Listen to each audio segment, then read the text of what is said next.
Good morning, my compatriots in the Philippines and the world. Today is a sacred prophetic day. Today is June 23, 2026. And I'm here in the so-called Pius XII Catholic Center in the United Nations, Avignon, Manila, Philippines.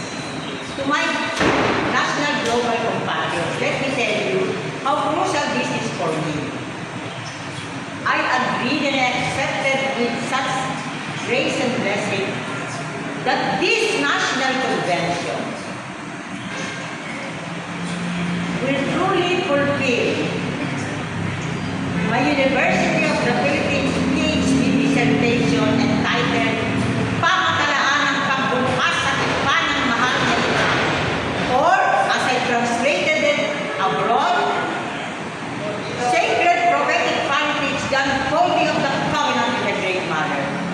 I do believe and I'm confident that this national convention, or national convention, of the so-called spiritual brotherhood, sisterhood, many of them I documented in my book, Pamatalaan ng Pagbukas sa Tipan ng Mahal na Ina. Today is 2026.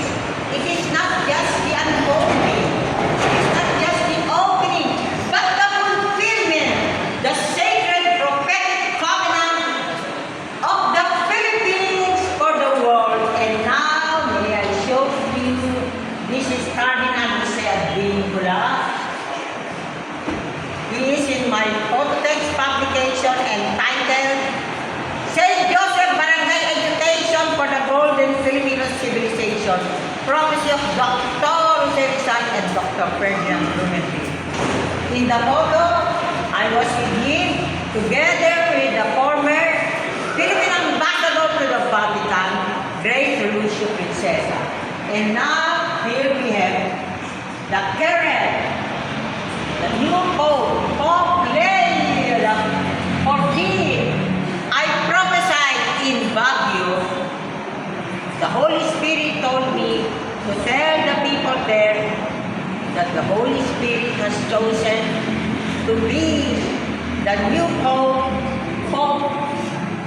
the Bishop, the Cardinal, Bishop in Peru and the Cardinal in America.